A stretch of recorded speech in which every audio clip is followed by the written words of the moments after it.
నమస్కారం న్యూస్ 9 టీవీకి స్వాగతం. ఒకరిని మోసం చేయడానికి వణికిపోయే ఈ రోజుల్లో ఏకంగా 32 మందిని ఒకేసారి లైన్ లో పెట్టి వాళ్ళను మేనేజ్ చేయడానికి ఏకంగా ఓ ప్రైవేట్ మేనేజర్ ని కూడా అపాయింట్మెంట్ చేసుకున్న ఓ కిలాడి లేడీ స్టోరీ ఇది. వింటుంటేనే షాకింగ్ గా ఉంది కదూ, కానీ ఇది అక్షరాల నిజం. అసలు వాట్ ఏ బ్రెయిన్! ఈవిడ క్రిమినల్ బుర్రకు హైట్స్ ఆఫ్ చెప్పాలా, లేక ఈమె వికృత మనస్తత్వానికి దండం పెట్టాలా? ఒక్కరు కాదు, ఇద్దరు కాదు, అక్షరాల 32 మంది బాయ్ ఫ్రెండ్స్. వామ్మో! ఈ అక్రమ సంబంధాల నెట్వర్క్ ని నడపడానికి ఆమె ప్రత్యేకంగా ఒక మేనేజర్ ని జీతానికి పెట్టుకోవడం మరింత హాస్యాస్పదం. అతడి పేరు రోహన్, వయసు 29 ఏళ్లు. గతంలో ఈవెంట్ మేనేజర్ గా పనిచేసిన అనుభవం ఉంది. ఇప్పుడు ఆమె దగ్గర బాయ్ ఫ్రెండ్స్ మేనేజర్ గా సెటిల్ అయ్యాడు. ఎంత సెన్సేషనల్ అండ్ కాంట్రవర్షియల్ గా ఉందో కదా.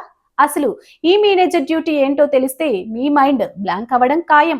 ఆ 32 మంది బాయ్ ఫ్రెండ్స్ లో ఎవరు ఎప్పుడు ఖాళీగా ఉంటారు, ఎవరికి ఏ టైం కేటాయించాలి, ఈ రోజు ఏ ఫ్రెండ్ తో ఏ హోటల్ కి వెళ్ళాలి, ఎక్కడ ఏకాంతంగా గడపాలి, ఇవన్నీ రోహన్ గారి దగ్గరుండి ఎక్సెల్ షీట్ లో వేసుకుని మరీ ప్లాన్ చేస్తారట. డిన్నర్లు, ట్రిప్పులంటూ విలాసవంతంగా తిరుగుతూ దీన్ని ఒక గొప్ప ఘనకార్యంగా సోషల్ మీడియాలో డబ్బాలు కొట్టుకోవడం చూస్తుంటే అసలు వీళ్లకు సమాజం పట్ల, నైతిక విలువల పట్ల ఎంత బాధ్యత ఉందో ఇట్టే అర్థమవుతుంది.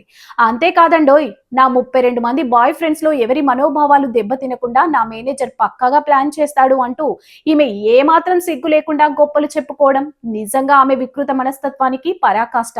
పెళ్లి అనే బంధానికి కాదు, అసలు మానవ సంబంధాలకే ఇది అతిపెద్ద ద్రోహం. సోషల్ మీడియాలో పిచ్చి విలాసాల మత్తులో పడి ఇలాంటి మైండ్ గేమ్స్ ఆడుతున్న ఈమె గురించి వింటుంటే సొసైటీ ఎటు పోతుందో అని భయం వేస్తుంది. ఈ సెన్సేషనల్ వాట్ ఏ బ్రెయిన్ స్టోరీపై మీరేమనుకుంటున్నారు? అసలు ఇలాంటి వాళ్లకు ఎలాంటి గుణపాఠం చెప్పాలి ఆలోచించండి. మరిన్ని సంచలన వార్తలతో మళ్ళీ కలుద్దాం. చూస్తూనే ఉండండి న్యూస్ 9 టీవీ.